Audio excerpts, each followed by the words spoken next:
या बातमीचे प्रायोजक आहेत हॉटेल बडे मियां।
सोलापूरच्या ते होटगी रोड जे सध्या काम चालू आहे जेऊर ते महिला हॉस्पिटलपर्यंत हा 173-74 कोटी रुपयाचा रस्ता या ठिकाणी बांधण्याचं काम महानगरपालिकेच्या व्यतिरिक्त जाऊन MSRDCने सुरू केलं आहे। एकीकडे एखादा काम करत असताना स्थानिक स्वराज्य संस्थेला विश्वासात घेऊन काम करणं गरजेचं असतं। या ठिकाणी जो आसरा रोड जो आहे या रोडवर जवळपास 86 चेंबर नई जिंदगीने या भागातील 86 चेंबर हे रस्त्याच्या खाली गेलेले आहेत आणि हे चेंबर कधी काढणार हा एक मोठा प्रश्न आहे। एकीकडे आम्ही एखादा साधा घर बांधकाम करताना एखादा आजोरा टाकला तरी महानगरपालिकेचे इन्स्पेक्टर येऊन ज्याला त्या ठिकाणी पावती बनवतात, परंतु 186 या ठिकाणी 86 पेक्षा जास्ती चेंबर हे रोडच्या खाली घालण्यात आले आणि हे ड्रेनेजचं पाणी आता सोडायचं कुठं हा एक मोठा प्रश्न निर्माण झालाय।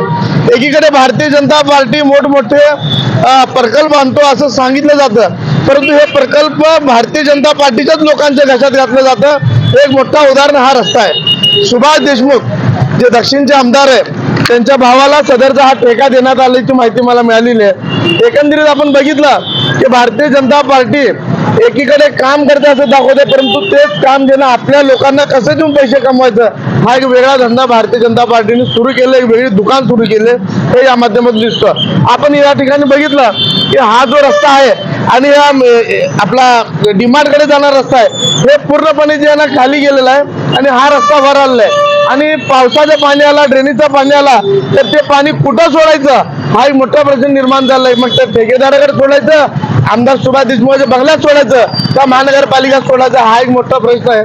आणि एकीकडे हे सर्व होत असताना सोलापुरातील भारतीय जनता पक्षाचे महापौर असतील, उपमहापौर असतील, त्यांचे पदाधिकारी असतील हे डोळे बंद करून बसलेले काय हा एक माझा त्यांना प्रश्न आहे। दुसरी एक गोष्ट सांगतो, महानगरपालिका आयुक्तांनी काल एक आदेश काढला सदरच्या रस्त्याच्या कामाला स्थगिती मिळावी म्हणून, पण एकीकडे महानगरपालिकेच्या अखत्यारीत त्यांच्या एरियामध्ये काम होत असताना महानगरपालिकेचे आयुक्त डोळ्याला पट्टी बांधून झोपलेले होते का हा एक प्रश्न मला त्यांचा आहे। मटन, चिकन आणि बीफ साठी प्रसिद्ध असलेलं सोलापूर शहरातील विजापूर वेस्ट येथील प्रसिद्ध हॉटेल बडे मियां। पाया ताहरी mutton biryani, chicken biryani, mutton seekh, chicken 65 आदी मिळण्याचं एकमेव ठिकाण हॉटेल बडे मियां। मटन मध्ये beef mutton rice, beef cheese अंगुरी, बडे मियां स्पेशल मटन अंगारा, मटन कढी, खीमा मसाला। चिकन मध्ये chicken rice, chicken Malvani, special Bade Miyan chicken cheese अंगुरी, chicken tikka, chicken Hyderabadi, butter chicken, kadai chicken masala असे भरपूर आयटम्स उपलब्ध। मटन बिर्याणी, चिकन बिर्याणी, बीफचे स्पेशल डिश सुद्धा जेवणासाठी उपलब्ध। खास हॉटेलमध्ये जेवणाची सोय आणि पार्सलची सोयही उपलब्ध। स्वस्त आणि मस्त जेवण मिळण्याचं विजापूर वेस्ट येथील एकमेव ठिकाण हॉटेल बडे मियां। आमचा पत्ता हॉटेल बडे मियां, विजापूर वेस्ट, सोलापूर।